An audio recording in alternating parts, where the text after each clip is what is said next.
Picit rosszabb a helyzet, mint a tegnapi napon az időmérő edzésen, hiszen tegnap azért ugye szintén esett az eső, de közvetlenül az időmérő edzés előtt elállt, és végül is folyamatosan száradt a pálya, így a versenyzők már a köztes esőgumit használták. Nos, a mai napon annyival rosszabb a szituáció, hogy folyamatosan esik az eső, úgyhogy amikor elhagyták a box utcát a versenyzők, szinte mindenki az extrém esőgumival állt föl a rajtrácsra, és azzal is fog nekivágni majd a 67 körös japán nagydíjnak. Amint láthatják, ez a vadonatúj pálya 4563 méter hosszú, és a célegyenes majd 1,5 kilométer, ami a leghosszabb jelen pillanatban a Forma 1-es pályákat tekintve. Barcelonában van még hosszú célegyenes, de az csak 1 kilométer hosszú.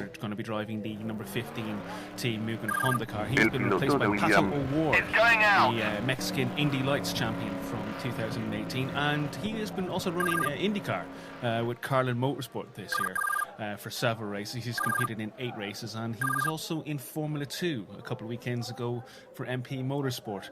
But he is now part of the Red Bull Junior program, was taken aboard Red Bull in May, and so he'll be competing the rest of the season, we believe, in Super Formula. As we get this sign, looks like it's going to be a safety car start. Yeah, I thought that doesn't surprise me. We'll talk a little bit more about that. But as we look at that very soggy looking grid lead, see if we can get through the starting lineup before the national anthem. Off you go. Okay, starting last is Pato. Under the safety car conditions, they do forego the normal dummy lap to the grid. So we are actually racing at this stage. The conditions, as you can see, are very, very, very poor. It rained. I think it actually still is raining now. So we're going to see a lot of tyre wear for the cars this year. Apparently the wet tyres degrade very much and blister very much in these conditions. So this should make for a very interesting race. Air temperature, you can see 22 degrees, track temperature 23 degrees. It is due to stop raining to rain during the race, so we may see a drying track later on if that is the situation. One of the little bits of intelligence we've heard is that that could have a slight advantage. If we can get two different engines supplying these one make get onto the race director, which we can do, which is a little bit strange. But so just a reminder, we have Pato Award is 20th place at the moment. Then Kumu Kobayashi 19th, 18th is Kenta Yamashita, 17th Artem Markelov. Harrison Nui and Lucas Auer are 15th, 16th respectively. 14th is Ryo Hirakawa, 13th Yuji Kunimoto as the safety car lights are out. Then it's Fukuzumi 12th, Sakagoshi 11th, Nakajima 10th, Yamamoto 9th, Makino 8th, Oshimi 7th, Ishura 6th, Cassidy is in 5th place, Najiri 4th, Sakaguchi 3rd, Shosubai the second car on screen there, and leading the pack around to start this race as we go into lap 4 is Alex Palou. It's an all-rookie front row. Well, it's not going to be 2 by 2 as they come around onto the start-finish straight, but Palou is going to lead. He got that 1 point for pole position. And let's see what as I said earlier on, he's been very, very quick. He's just not had the results to finish it off. So let's see what he can do in these wet conditions at Fuji Raceway. You're watching Let's Go Racing. This is round 4 of the 2019 Super Formula Championship. Alex Palou leads the race into lap 3 as we're about to go to green. That long straight at Fuji Speedway, he's going to take the field round onto that, and then we will be racing properly as he starts that breakaway at the moment. Turns into that final right-hand corner and then onto the long straight, and it's going to be a big voyage of discovery down to the first corner. First time in these wet conditions. Let's see, because Shosubai is going to let him get away. And a bit of a wobble there from Palou coming out of the last 2 corners completely. You see the spray massively kicked up. Halo leads from Shosubai. Sakaguchi is in 3rd place. I can't really see who's in 4th. I think it's Najiri still in 4th, but absolutely blinded by the spray. Well, Shosubai and Alex Palou both deployed their overtaking system straight away. I think Palou has he gone wide? He was definitely going wide, missed the apex into turn 1. Quite a few people struggling actually into that first corner. Very circumspect from some drivers. They're probably the right thing to do in these conditions. Shades of 1976. Japanese Grand Prix held here famously, the Pump Lauda year, but Fuji Speedway's taken off, and that was... Is that Oshimi? It might be either Harrison New or Oshimi, I'm not entirely certain. I think that was a Shima actually, because Newey is further down. No, that must have been Harrison Newey in number 51. I didn't quite see the colour of the end plate. That's Nick Cassidy. Nick Cassidy going for 4th place, but can't quite get the move done. He loses a bit of traction as he comes through the left-hand corner, and Nojiri maintains 4th place for the moment. Pelu has a little bit of a lead, but he's not comfortable. He loses traction coming into the right-hander there. Cassidy tries again for 4th place, nails it this time around, takes Nojiri. Good move there in very, very tricky conditions, but Nojiri looks like try and get back. Cassidy from a country where it rains a lot, New Zealand. Even used to these conditions, a bit like Jan Mardenborough. Whenever it rains, he does quite well because he's from Wales. But this, Pelu doesn't seem too comfortable. He's really pushing as hard as he can, and he has made a few mistakes up front, but it doesn't look like Shosuboi has managed to capitalise on that. They are really pushing to get the most, but Cassidy is the man to watch in that Vantolin Team Tom's Dallara SF19 Toyota Power. And he's just passed one of the Mugen cars. The other Mugen car, of course, is the Red Bull livery car of Patricia Award. One of 2 Red Bull livery cars in this race. The other one, car 50, Lucas Auer, Gerhard Berger's nephew. And the former DTM racer, factory DTM racer for Mercedes for several years, as an off. That's the number 37. That's Cassidy. That was Cassidy. Losing traction coming into turn 1. The back end stepped clean out. I don't think he lost anything. He may have actually got away with that. I think he has. Yes, I think he may have actually. No, I don't see a Mugen car in front of him. The Mugen car is still behind him. So I think he's just saved that. That was a stroke of fortune. Nick Cassidy coming through turn 1 there, losing the back end but regaining both the car and his underwear. Well, exactly. I mean, I think Joshua Simizu and that can don't. Well, thanks very much for subscribing and getting involved in the channel. Helps us bring races from all around the world. We had VLN yesterday. All the VLN races now live here on Let's Go Racing. We're going to be announcing another special event on. Well, we're announcing it tomorrow, so keep your eyes on the Let's Go Racing social media channels and on the channel itself, because we have a very special event we're about to announce that we're hosting for the first time. It should be pretty fun. Bring a lot of experience to him. He's now hosting a few seasons in Formula 3 as well, so he brings some experience with him. And if nothing else, okay, we're probably not looking at a driver who will end up in Formula 1 in several years' time, but he also does represent a fairly good barometer for young drivers who are coming into Super Formula. And something you mentioned at Tsugo a few weeks back is, unlike other, say, categories, say like Formula 2, of like a similar power category as we... it's Pelu Lapping, isn't it? No, that's Kobe. That's Kobayashi going around Nakajima, is it? No, that's the TCS Nakajima car. It's Nakajima racing the TCS Nakajima car. Yes, Nakajima. Something you mentioned at Tsugo a few weeks back was that this is one of the few championships at this level where you have experienced drivers alongside young or rookie drivers, and something you don't really see nowadays, because championships generally tend to kind of export drivers after a couple of years. Well, it's all of the Nakajima. There's Satoru Nakajima on screen. His son, who drives a Toyota-powered car, the Vantolin Team Tom's, based here at just around the corner from Fuji Speedway, in that green and white car. And as going off the track, that's Fukuzumi. Yeah. Well, there you go. He's struggling there. People are struggling with that first corner, and it's definitely getting gloomier down here in that first sector, isn't it? And Kobayashi wasn't quite there to actually capitalise on that. That wasn't Kobayashi. That was Makino. The other one. No, Makino's ahead of him. Yeah, Kobayashi's disappeared off into this. It's just that Kobayashi is in 11th. Fukuzumi is behind, and there is Kobayashi behind, but who's a little bit out on his own, so I'm not quite sure why we're watching him. He's actually just about to put a lap on Sakagoshi, because he has steadied his pace as well. He's in the early 1 minute 44, so now he is 15 seconds behind the race leader, but he took quite a bit of time out of Pelu over a few laps as well, and that's steadied itself out. The rain is definitely getting a lot worse, Lee. You can see now there's more spray. That red flag down there in the middle sector, just below the restaurant now, actually. I think that shower that was anticipated for a half hour after the race may have actually drafted in early. This is let's not understate this. This is some absolute quality driving talent we're seeing on track today. This is the hardest conditions. Sakaguchi losing the back end slightly there, but these are some of the hardest conditions that you will have in motorsport. And these are some of the world's top drivers, don't forget, because you did mention this earlier on. You're comparing young drivers coming up through the sport, like Lucas Auer, like Patricia Ward, up against some serious old hands. Nakajima, Kobayashi, these are guys who've done an awful lot. Obviously, Nick Cassidy, the driver that disappeared off into Japan, has made a great career there, but he's a guy not to discount for a future in Formula One, as well, his teammate, his teammate Nakajima does have a little bit of a moment, but as he gets past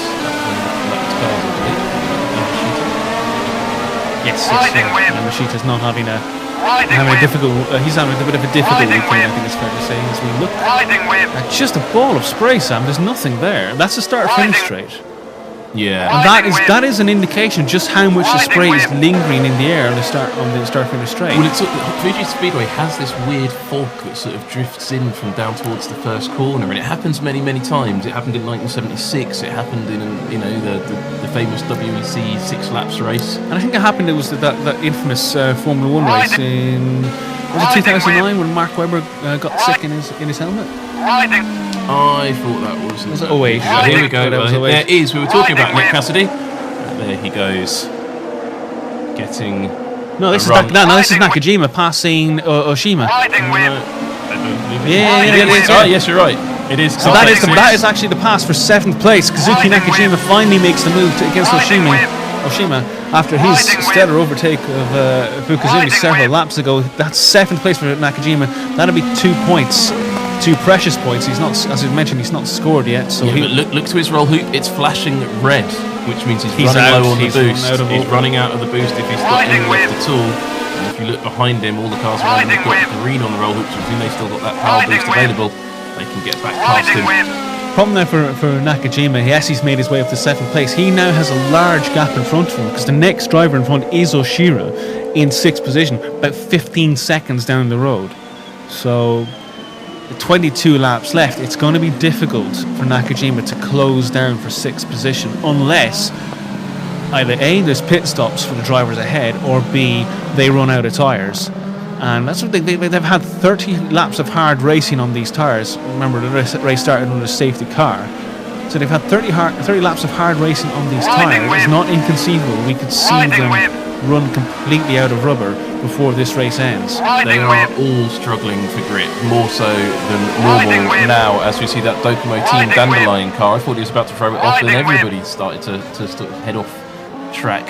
And that opens the door for this man. We've been talking about him quite a bit already. There he is, Kamui Kobayashi. That KCMG liveried Dallara. Every car in the grid has an identical chassis and aerodynamic package, though there is setup freedom. Different engines from Toyota and Honda, and as I said earlier, perhaps a room of BMW can join the series. Kobayashi there, getting very, very racing indeed. This is a situation Kobayashi now has, as they've both, Fukuzumi and Kobayashi, have caught up with the back of Oshima, who we saw lose a position to Nakajima a few moments ago. Oshima's pace has dropped off completely. He's now in the 1 minute 46s, and Fukuzumi and Kobayashi are at least 2 seconds a lap quicker than him, as we've seen one of the lapped cars on the outside now. It's just a bit of a blur. That Nakajima getting it done, he's very much trying to. That's Kobayashi. That is Fukuzumi on Oshima. No, that's Kobayashi. That's Kobayashi. Yes, you're right. You're right. That is Kobayashi still trying to make a move on Fukuzumi. Now we know what he's going to try and do. He's going to try and do it into. He's going to hang around for the rest of this lap, and he's going to try and do it into the final corner. No, he's not. He's going to go now. That's not going to work. He's too far back. Oshima just ahead of them on track there. Struggling to get the power down, but if he can get the run up through here and into the rest of the final sector, he'll have that run up onto the inside of the final corner. We've seen him do it a few times. I don't know if he's close enough to do it this time round though. Oshima really struggling to get any traction. Here he goes. Watch him go to the right to try and make it up the inside. I think he's too far back to try it. No, he's trying it this time. There he goes. Ducks up to the right, tries to get the run out of the corner. Didn't work. He lost traction. I wonder though if he's also thinking about Fukuzumi's going to be blocked somewhat now by Oshima coming through the first couple of corners. He's trying to make a move. I think Fukuzumi's going to do it this time around. Now, are they going to battle it to each other too much and lose a bit of time? And will we see Kobayashi looming out of the gloom?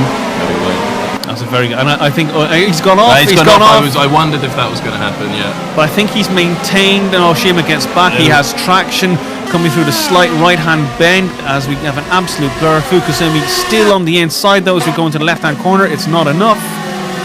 These two are going to get mugged by the guy behind them. I think it really is beginning to rain a lot heavier now, Sam. In the infield, it's definitely an awful lot more spray coming up from the ground.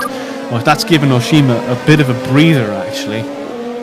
You're watching. Here's Kobayashi again going down the inside, but doesn't have the traction as he exits the corner to actually finish the move. 2019 Super Championship. We have 2 minutes left to go, and it's all to play for. Bear in mind, we haven't seen a huge amount of Alex Palou in this race so far, but he has driven absolutely superbly. He has led every single lap. You see Nick Cassidy losing a little bit of time there coming out of the final corner, but Palou, who's led every single lap, he's driven impeccably, and with a gap of 13.4 seconds, will most likely take the checkered flag first. And it will be absolutely deserved as we watch this continuing battle for second place. Less than 2 minutes left. Shows Suboi second place in the 39 Ing car. Nick Cassidy third place in the number 37 team's Tom's car. This is going to be a fight right to the checkered flag, Sam. Now Patricia Ward in the Red Bull livery team Mugen car is just in front of this pair of cars battling for second position. Will he see them coming? 1.5 minutes to go. Cassidy trying to get back onto the tail of Sho Suboi and take second position off him. Back down the field, Nakajima, Nojiri, Kobayashi and Ishiura all scrapping for position as well. They've spread out a little bit more with the weather conditions, but that doesn't matter. They will come back together. Well, I'm not sure if the checkered flag will fall at the end of this lap, actually, Lee, or the end of the next one. There's only 1 minute left, so I think it'll be another lap after this one. Track, isn't it? Yeah. It's going to be another lap after this one. As you're right there, Patricia O'Ward just ahead of them. Now, they're not closing up on O'Ward so quickly that he needs to dive out of the way at this stage. Sho Suboi's pace is still very much in the 1 minute 45s, I believe. 1 minute 44s, 1 minute 45s. But if they catch O'Ward just at the wrong point there now. Here's Alex Palou, the race leader, coming out to start what I believe will be the beginning of the final lap. 30 seconds left on the clock. And I haven't read the regulations on this bit, whether it's plus one lap or it's just the end of this lap. I think it's just the end of this lap. And we'll get a final lap graphic, hopefully, if it is. Or not. Or not, maybe it's not. Palou still, he's made his tyres last absolutely brilliant. He actually goes off just as I say that. He's made his tyres last. He's done an absolutely impeccable job. His pace has been good. He was quick when he needed to be quick. He lifted off when he needed to lift it off, and he's maintained a solid pace right to the end. Here's a guy who's shown such incredible speed in qualifying this year. He was on the front row of the season opener in Suzuka. He initially qualified second at the previous round at Sugo, but lost that position due to crashing and bringing out a red flag, and he qualified pole. He got the point for pole yesterday. Now he's led every single lap in this race so far. He also has the fastest lap in this race so far, which is an extra point. So it's it's pole position. No, it's just pole. But he has the fastest lap, and he's led every lap. I think this is his Grand Slam, isn't it? I think Pole led every lap, fastest lap, and win. Yeah, and it's also a bit of a breakout year. He was third overall in Japanese F3 in 2017. And last year, European F3, he was seventh in the points. He took several podiums there. So this will be a very, very nice, more than nice race for Alex. He's going to be absolutely delighted. He's been imperious all weekend, coming down the start-finish straight to take the checkered flag. It's there, honestly. It's somewhere in there, and Alex Palou does take the race win in his TCS Nakajima Honda car. Fantastic drive, and I had no idea who that is in the background. All I saw was a roll hoop car. I don't think that was Sho Suboi. No, I think we'll see him in a minute. Oh, no, Sho Suboi has taken to the line just 1.3 seconds ahead of Kazuki Nakajima. It was a big battle for fourth place. All I'm looking at is mist Cassidy. At the moment. That was Cassidy looming out of the mist. This is the battle further down, Nakajima, Kobayashi and Ishiura. And who will win this? They haven't quite crossed the line yet, coming up to the final corner for the final time. And that looks like it's all going to be line astern for that one. Kobayashi there. That is Ishiura, and then it is going to be Nakajima in fifth place, his first points of the year. And then the third car in the picture, Kamui Kobayashi, sixth place, but also his first points of the year. A very, very welcome return for them on this Fuji race. Almost a minute behind the race leader, Sam. 13 positions gained through the race by Kobayashi.